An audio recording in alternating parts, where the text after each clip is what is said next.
energy accounts for 70% of greenhouse gas emissions. The sheer concept is that the global population is going to use more and more energy. Even AI uses 10 more times energy than a typical Google search. These are huge, huge markets. This is the biggest transformation of a market we'll probably see in our lifetime. How each region starts to solidify where they're building the part and their value in the economic chain is going to be a driver for a lot of jobs, a lot of economic growth from every region. If you want to be competitive on a global level, have a domestic advantage, you need to have innovative manufacturing. It's just that simple. Virginia Klausmeyer is the founder, president, and CEO of Sylvatex, a pioneering battery materials company transforming how we manufacture the building blocks of clean energy. Her company's innovations are revolutionizing domestic battery production while slashing costs and carbon emissions in an industry dominated by China. We make the plus sign of the battery in the lowest cost, lowest carbon ways. All batteries have a plus sign and a minus sign, and we make the plus sign. That is just this black material, cathode active material. It's the largest cost driver piece. It accounts for more than 50% of the carbon emissions of a battery. My father was a brilliant scientist and spent over a decade trying to create a very low emissions, low carbon diesel fuel. And I started to help him realize his dream as we got initial grant funding to support those efforts. He got cancer and passed away. I was really in a position of, oh my gosh, okay, all this work and all this big vision would go with him to his grave unless I found a way to carry on the torch because it had not matured enough into a business. And that's really how Sylvatex started. From Series Green, I'm Patricia, and this is a story of Sylvatex. My father had been working in the world of chemistry and new technologies for a number of years in his career. He was recruited by the Prince of Thailand at the time to take the algae blooms that were in the Gulf of Thailand to turn them into something productive. My mom and dad moved us there. The initial focus was he was going to turn that into bio-based fuel, but that was peppered with a lot of different challenges. And he ended up transitioning it into aquaculture, using it, turning it into shrimp food. That was the impetus for going there. How do you take this material that's coming up and causing a challenge and turn it into something that's useful for the localized economy? He definitely exposed myself and many others to chemistry. That was a really big area for me to grow and develop. So he was a very creative thinker. He thought outside the box, probably more than he thought inside the box. Seeing that every day was, in hindsight, very magical. After our years of living in Thailand, he came back and spent over a decade trying to create a very low emissions, low carbon diesel fuel. I started working with my late father in 2007, me helping him with his first kind of board meeting of getting together the advisors and us getting the first funding. And then I quit my job working for a big medical device company in about 2011. So that was the first time I did a pitch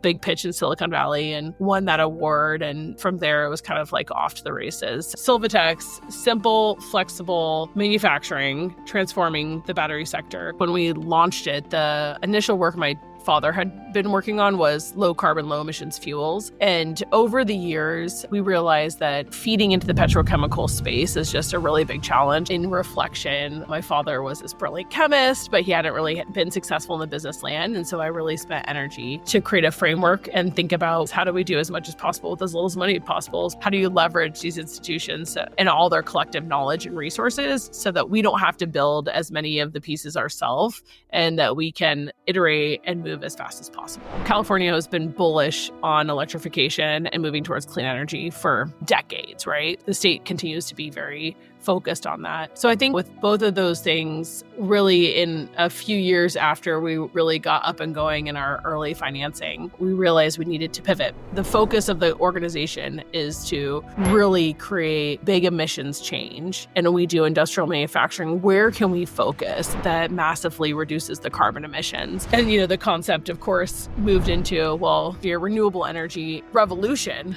there's going to be huge amounts of batteries that were going to be needed. And with that, huge amounts of material that was going to be needed. We really focused on where in the battery pack is there an opportunity, and cathode material was an obvious place given that it accounts for more than 50% of the battery pack and it accounts for more than 50% of the carbon emissions of a battery. So it means it's made inefficiently and it has a big cost driver for electrification. So we targeted there. We need to be making these materials that are the foundation for the renewable energy infrastructure. We need to make them lower in cost and in the lowest carbon footprint possible. So we're not creating a new environmental problem along with scaling this technology. There was a lot of opportunity for making a more effective, simpler, efficient process. That's really when we pivoted and did some exploratory science in about 2016, 2017, that then kicked off, got some early NSF funding, 2018, 2019. Like at that point, it was really novel. People didn't understand the battery pack. It wasn't a huge topic of conversation. From working initially at the National Science Foundation and getting that work scope, the Department of Energy quickly started to have a very big scope on battery materials and battery manufacturing that was much more focused on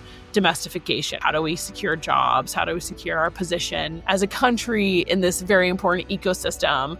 A lot of moving pieces. So government was big. National labs were significant. National labs have been at the foundation of innovation for a while. We worked and we continue to work with Lawrence Berkeley National Lab pretty intimately. And then, of course, industry. Is this important? How much would you need to see the cost change for you to adopt a new, manufacturing method? What would that look like? What's your biggest problem? And it's very interesting because our direct customers, cell and battery manufacturers, their struggles have changed over time from just driving the cost down to then focusing on how do you reduce the carbon intensity of these materials? And then how do you secure the supply chain so you can make it more domestically, right? These have been sort of growing insights within industry as it's grown and scaled significantly over the last few years. And you're going to continue to see that trend. How do you make more of the material? How do you make it more in these different regions? And then how do you drive the cost down in those regions? And then in those regions in the Western world, you generally have to make material in a much more environmentally friendly way. So how do you have all those pieces come together to make it possible? There's no cathode manufacturing really in North America today. And that has to grow from close to zero to making close to 900 metric tons or more, significant volumes over the next few years. And today, the market is about a $40 billion market, and in a decade, it's expected to be a $600 billion market. Sylvatex is revolutionizing battery manufacturing with a simple yet powerful innovation. A waterless process that works with standard equipment, cuts production steps, and slashes energy use.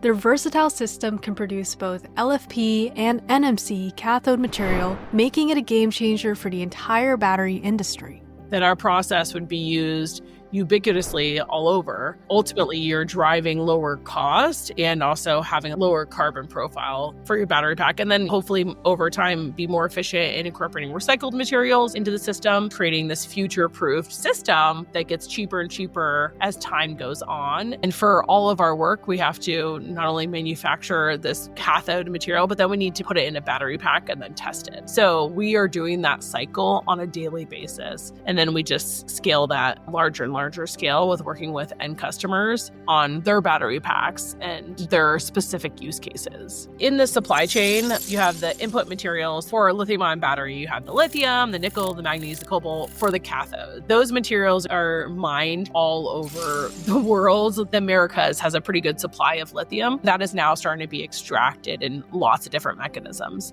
And so every region's looking and saying, hey, what critical minerals do we have? How do we extract them in a cost-effective way? And then, of course, part of the puzzle is also the production of the active material. So cathode material makes up 50 to 60% of the cost of the battery pack, and that's just this black material. And that is a pretty energy intensive process. The goal would be to reduce that energy intensity, drives cost down, drives the grid utilization down. Also, you're driving down the carbon profile, but then you're using feed like inputs that are more advantaged based off that region. So if you're in the Americas and you're using materials that come from the Americas, if you're in Europe, you're using materials that come more from those regions. And you kind of do that in a regional setup all over the globe, which is really important for supply chain stability, but also just if you think about carbon life cycle, it doesn't make sense to mine material in Indonesia, have it processed in China, have it shipped to Canada, to then make it into some active material and then have that shipped to Korea. It doesn't work on a carbon life cycle and on a supply chain side for the volumes we're talking about. So you're going to have regionalized manufacturing. You need to have optimized feedstock to have those inputs. And then, of course, after you have the active material production, then you have the cell manufacturing and then using that cell in electric vehicle or in an energy storage and application. So you're starting to see all parts of the supply chain really ramp up in all different regions. So for us, we've been really working with the regions of ramp up in mostly North America and Europe because there's really no infrastructure set up yet. The supply chains are not robust. And the bottleneck to all of that has been using a broader range of low-cost feedstocks. So when you have advanced manufacturing methods like ours, you can have more flexibility on those input materials. More hedge, all of that rolls up to cost savings, but it really allows for more regional production that's overall better for the end customer from a cost profile, but also your profile of the battery on the carbon side massively goes down. 2 years ago, we focused on messaging lower cost, lower capital, lower carbon. And then we really focused on future proofing. So being able to future proof manufacturing. Now our messaging is moving more towards simple, flexible manufacturing that unlocks domestic production. How do you make these materials outside of China in a way that is cost competitive? We've raised just over about $14 million in equity capital, and then we've had about the same amount in non-dilutive funding from grants, awards, etc. With fresh funding in hand, Virginia's team is bringing their vision to life in Alameda, California. Their first pilot line launching in early 2025 will prove that better battery manufacturing isn't just possible, it's here. When I started the company, I really had goals of wanting to also have a family and do other things. I met a lot of entrepreneurs and very successful women that, for lack of a better word, weren't able to have it all. For me, it's really important to make sure that women believe and understand that they can be not only an entrepreneur and change the world, and also have a family and have kids or whatever they want to fulfill their own personal journey as well. I think being an impact-focused and minority-led organization, it's very obvious that there's a lot of bias in the system. The best thing I can do, or I'd say the movement of having more funding go into diverse leaders and diverse impact leaders, is by being successful. First and foremost, my biggest focus is how do we make copious amounts of money for our shareholders? Because those are the people that did invest, did believe, and did get on board for many different reasons. The vision that I have is to take my kids 20 years from now and look at the first factory that was built out based off of our core technology and our core approach. It's still standing. It's not polluting. It's not using tons of water. It's not using tons of energy. It's iterated over time because of the flexibility of it, and it's still relevant. And the materials coming off of that are being used in the battery packs that power our batteries for vehicles and the energy storage, and we have that in our house. As battery technology continues to drive the clean energy transition, Virginia's vision of simpler, cleaner manufacturing is demonstrating that the path to solving climate change can be as sustainable as the future we're trying to create. Sylvatex is making that a reality. I want us to exit for $1 billion+ valuation and be able to be responsible for gigatons of emissions reductions by 2050. This isn't like a concept that came from 2 years ago. It's been decades of generations of work kind of coming together. Right place, right time, good strategy thinking. Sylvatex, the Sylva is the Latin root for tree, nature, and then text technology. So that's really been our foundation, is how you use nature to power industrial manufacturing and renewable energy.